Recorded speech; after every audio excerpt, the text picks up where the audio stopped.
Hello, everybody. What's the good word, everyone? This here is Cass Anvar, and I am here with the incredible organization, Space Satellite Professionals International, SSPI, and it is a very auspicious occasion today. I'm going to be doing a lovely interview with a very special person. And you're probably wondering, why the hell are you here doing an interview at SSPI? Well, it's because I love space, and I have been a lover of space my entire life ever since I was a kid. I just unearthed a science project in my grammar school where I had put together a picture of a rocket with tracings and all the scientific. So I've been into the space world, and I have been immersed in it for the past 4 or 5 years and loving it. And on my journey and my adventures, I met a very lovely person at the Space Satellite Convention in Washington. And we made good friends. She invited me to the event that was then going on, and the rest is history. So I'm here to interview her on her 20th anniversary with SSPI as the membership director. So I'm going to introduce the illustrious Tamara Bond-Williams, or Tamara. It's Tamara. I practiced that. Tamara Bond-Williams. Hello. Hello. I'm not gonna hear you. Look how lovely you look in the middle of a pandemic. This is amazing. And I'm guessing you just kind of like woke up this way. Exactly. I rolled out of bed and like, ta-da, here I was. No. No, it's my 20th anniversary. I'm so excited. I am super stoked to interview you for so many different reasons. One, because you're awesome. You're an amazing human being. I've learned so much about you. You're an incredibly kind, compassionate, gracious person, just as a human soul on the planet, but also because you're involved in what has become my most passionate of industries. Other than my own, and even then it rivals my own because it's so important. There's so much going on, and you specifically are, and this is what I loved about the conference that you invited me to, the satellite convention. I had no idea how important satellites were and how much they contributed to my everyday life, and how amazingly ingenious and inventive and how much ingenuity and creativity was going on out there, until I came to that convention and I saw what was actually happening, and it blew my mind. So you have been doing this for 20 years, yeah. And as the membership director. So first thing I want to know is, before you even came into this, was this where you saw yourself? Did you want to get into space? What were you doing before this? Customer service. Customer service. Nothing to do with space or satellite. None of that. No. I believe that. I can see you being pretty good on the phone. Yeah, I was actually. I love customer service. It's what I was passionate about. I was passionate about helping people, and I was good at it. And I was also good at problem solving. So that was what I loved.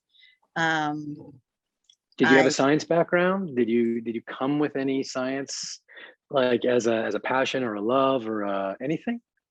No, I mean, I love things, right? I'm a curious person, so I love lots of stuff, but I didn't have any special interest in science, space or science. But and I don't think I had any thoughts of satellite, like at all. Like that was nowhere in my thinking. Like me. Yeah. Like, oh my God. Yeah,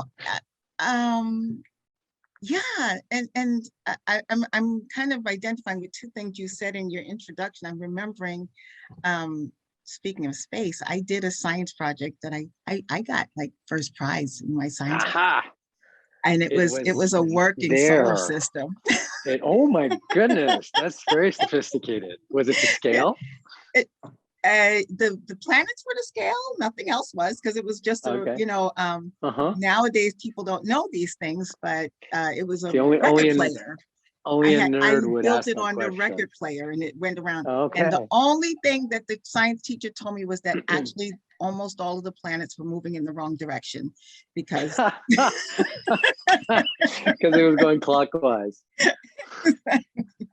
I was like, That's oh, hilarious. but that And was my big but you have to science say, project. you have to say this is in the alternate negative energy Alternate universe. universe, right? Exactly, exactly. The mirror universe. I hadn't learned about mirror universes quite yet, so I didn't have that snappy answer, but it would come. I'm a science fiction fan. That's what I'm a fan of. Okay, You know, that's Star pretty Trek, good. like Star Mhm, Trek for real. mhm. But Yeah. no, I didn't have it. No, it was customer service, and it was because of customer service that I was hired. I don't know if you know this. This is kind of inside baseball kind of talk, but SSPI is under professional management by the company that hired me, which is Intelligent Communities Group. Mhm. And when they I did got not the know that. contract, yeah, so you know, so when they got the contract to manage SSPI, they hired me special. And I Nice. was hired specifically to be everybody's best friend. And I was like, I okay, can see that. I okay. can see that. Yeah, so that was the job, and you know, taking care of the members. And I similarly, 2 weeks into the job, right? We're in March. Last year we met in March at the satellite show. Hmm. So it was March that I was hired, and I immediately had to travel to the satellite show. March is a big month for us, apparently. Yeah, yeah, it's Yeah. a thing. Yeah. And okay, yeah, Yeah. it's a thing. See, somebody on the camera is going to say, "Why did she do that?" And I'm going to have to because scold you. my birthday's in March. That's why. And I said, "Don't talk about my birthday." So she had to not talk about my birthday in a way that I had to talk about my birthday, There because you otherwise everyone's gonna go. go, "What the hell was that? Why'd she do that?" And it's like, because it's my birthday. Okay, congratulations. You added me. Because birthdays are amazing. Yes. And also they're solar instances, right? You've gone around the sun another time. So Absolutely. there. I'm huge. I'm a huge fan of celebrating special events. Absolutely. I totally agree with you. Well, I was blown away. I mean, I had never imagined that you'd go to some place and there'd be like rockets in the middle of the floor. It's like, I think my jaw was on the floor the whole, I was supposed to be working, but I was just like the whole That was like time. that was my first trip to NASA when I was like a little kid, and I Yeah, actually got to see how big rockets were, and it was overwhelming, man. It's like yeah, a whale. yeah, Huge. exactly. And they're amazing. And do you remember? I remember. I'll date me. I won't date. Okay. There used to be a day when people used to say live via satellite. It's the Olympics or the something or another. Right. Yeah, And absolutely. that was such a big deal. But you know, I never thought about what did that actually mean until I got Right. here at SSPI. I was like, oh, like the satellites, like the things that make it possible for us all over the entire world to be having a shared experience. Exactly. Oh. Yeah. Which is an amazing technology. I did, and I didn't even know that this happened, but one year when I was doing a press junket for a television show, I got set up for a satellite press tour, which means I go into a room where there's a satellite setup at a television studio, and my publicist had organized. It was so many. It was like 20 interviews, and each of the interviewers was at a different part of the world. And it was like from all over the United States, Europe, Italy, like everywhere. And we would give each person 5 minutes or even less sometimes. And they would have their things, and then we would disconnect, reconnect, disconnect. And we were talking to everyone live all over the world via satellite. And it was crystal clear, and it was, without any lag, and it was beautiful. And it wouldn't have been possible to do that any other way. So it was really Right. cool. That's right.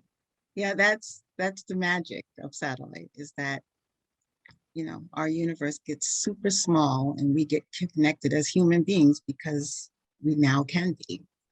Yeah. I'm always excited about that. So.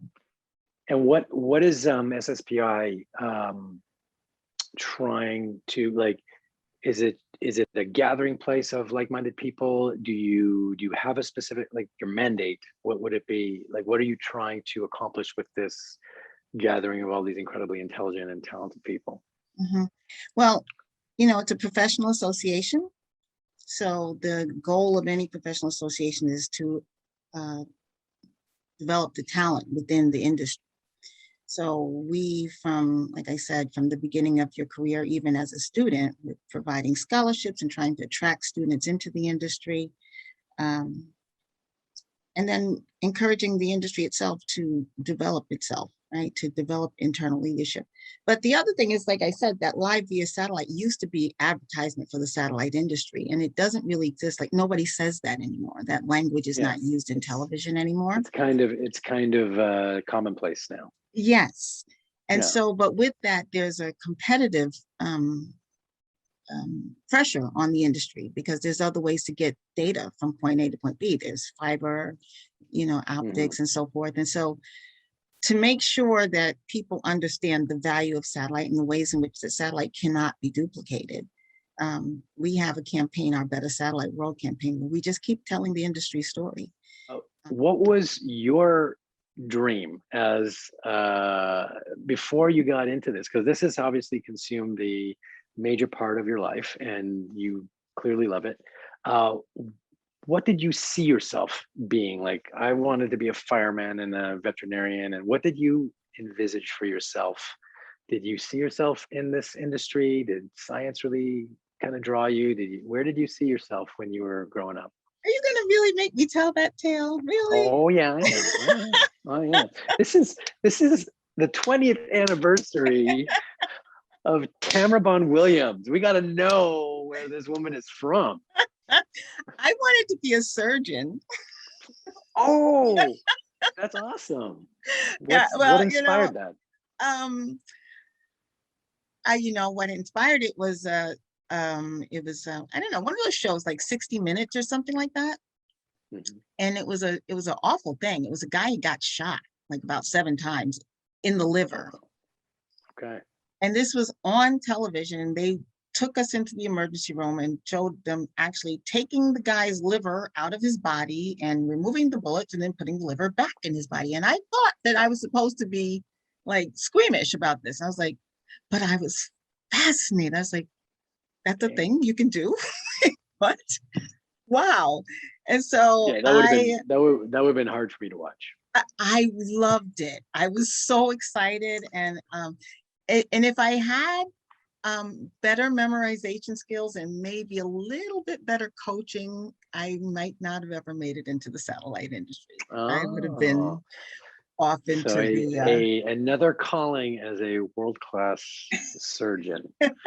You'd probably, you know what you would have done? Right. You would be operating remotely via satellite. Via satellite. Because right, that's the universe the next would have thing. Converged, right? Yeah, that's the next big thing. My brother's a doctor, and he talks about how they're now operating in remote areas with a satellite hookup and remote robot arms at the other end doing pretty intricate, pretty intricate surgery.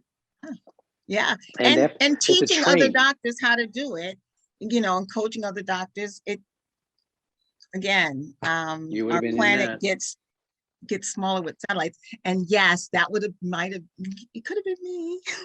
Yeah, that probably would have been you. That probably would have been you.